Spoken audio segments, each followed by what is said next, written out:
course, we've all been waiting to see somebody put cuts down, spending cuts down Spell them on out paper. for us. You have gone there and you put down a lot of spending cuts. Tell us about your plan.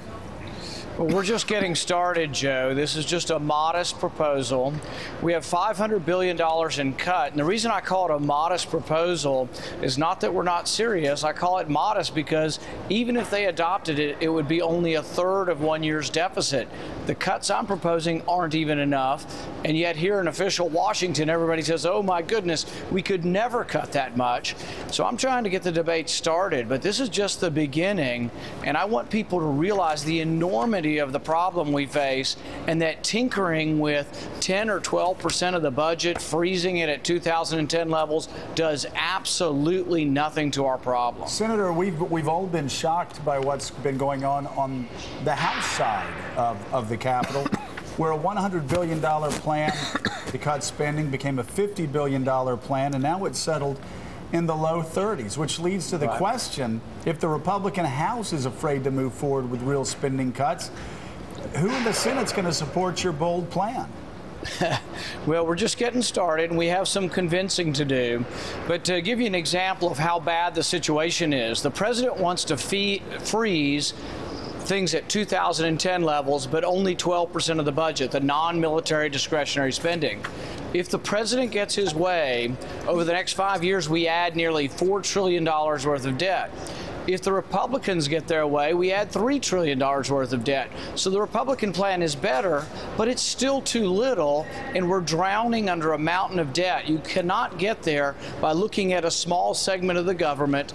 The real compromise has to be conservatives have to admit that we can cut military spending, and liberals have to admit that we can cut domestic spending. The two have to come together for a meeting of minds, but the meeting of minds has to be that you have to cut across the broad swath of the whole budget. Now, Rand, let's talk about our side for a minute. I find it stunning that there are Republicans who think we can balance the budget without touching the Pentagon, and who think we can continue fighting a war in Afghanistan where we spend $2 billion a week. What can you do? What can conservatives do to convince Republicans that we just can't keep running a global empire and balance our budget at home? I think the first thing you have to tell people, and they have to realize, and I think most of them do, is they realize that a debt crisis looms.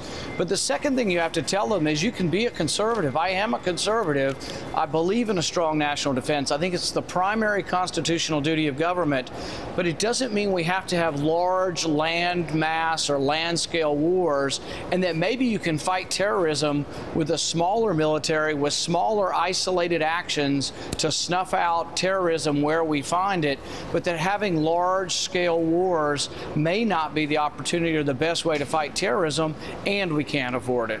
So I'm just wondering, though, in terms of your colleagues, your Republican colleagues, what is the problem? Because so many of them were so vocal about this. And now that it comes to actually having to crunch the numbers and talk about the cuts, are you having problems convincing members of your own party? Is that what you just told us? Well, I think there's a disconnect. I'd say every Republican senator and probably every Republican congressman is for a balanced budget amendment. But the thing is you can't really be for a balanced budget amendment unless you're willing to step up and say we will cut spending. Right. And it can't be just a little bit. You can't freeze spending in a very small segment of the budget. You have to look at the whole thing. But the other thing is, like, my $500 billion in cuts was a 6% cut in the 2011 spending for defense. You can still have a strong national defense and do that. We increased military spending by 120% over the last 10 years. We went from 300 some odd billion to over 700 billion. So you can have a strong national defense. You can believe in a strong national defense and just say we can't give them a blank check.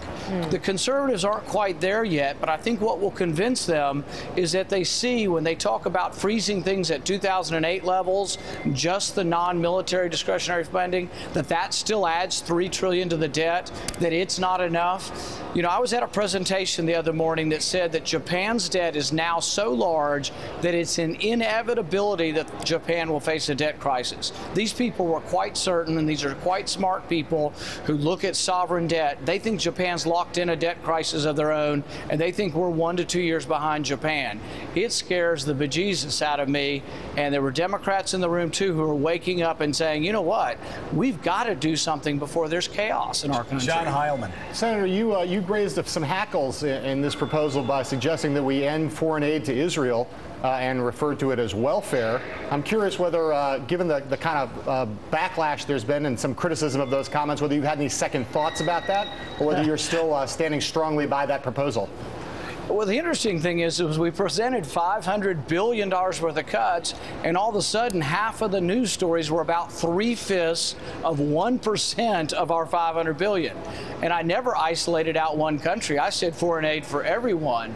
If you ask the American people, should we borrow money from China to send it to countries in Africa or the Middle East or anywhere, whether they're our allies or not? And I'm not against any country. The countries in the Middle East, like Israel, have been our allies. I'm a friend of and want to be a friend of.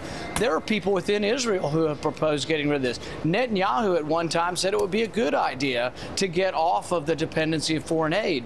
In some ways, our foreign aid to Israel impinges on Israel and tells Israel that they can't do what they want to do as a sovereign country. I won't ever tell Israel what to do, and I won't impinge on their sovereignty, but also just don't think we can continue to give them money we don't have. Senator Paul, it's Willie Geist. Alan Simpson was out again on Sunday, one of the co-chairs of the Debt Commission, saying that any proposal to cut into the debt that does not go after Social Security and Medicare is not a serious one. But you, in your Wall Street Journal piece, right in the headline, say, I will not touch Social Security or Medicare. Do you have a plan to well, it's not that's not exactly later? accurate. We didn't say we wouldn't touch it. We said in this particular bill, we wanted to prove to everyone that there was $500 billion worth of cuts without entitlements, just to get started. Within 2 to 3 weeks, I'm going to propose a fix for Social Security. We're going to fix Social Security in one fell swoop for 75 years. Everybody knows how to do it. Everybody's afraid to do it. I'm unafraid to do it. They ran against me in the campaign. The Republicans ran against me. The Democrats ran against me because I said the age of eligibility will have to rise. If you raise the age of eligibility gradually, and we're talking about on those 55 and under, you fix the problem with Social Security, the vast majority of it. You probably will have to have some means testing too, but I'm going to propose it because I would rather not wait till these systems, entitlements collapse under their own weight, and then all of a sudden in 48 hours we have to throw together something. I want to propose it now in a reasonable fashion, and I'm unafraid if the voters of Kentucky say, you know what, we don't like you because you're going to raise the age of Social Security, I'm going to say the alternative is the whole system could collapse and no one gets Social Security. So you don't care about getting reelected? Well, no, I do probably care. I just got here, so ask me in 6 years about that. Yeah. But you know what? Here's what I predict. I predict, just like Chris Christie, that if you talk frankly and speak boldly, you'll get more people to vote for you. Now, what did I say? I predicted this when he was running, just like I predicted when Tom Coburn was running. You can tell there are a few people that go to Washington and don't change their stripes once you put on the pin. So Senator, I'm very excited because you've talked about cutting discretionary spending, not just non-defense, but also defense. That's something that your Republican brethren are not talking about, and sisters. You've also talked about a Social Security fix. You've also, of course, talked about the Pentagon. Of course, the 800-pound gorilla in the room now, Medicare and Medicaid. Obviously, you know that's going to be 30 years out, our greatest liability. Are you working on a plan to also slow down the rate of growth for those two programs?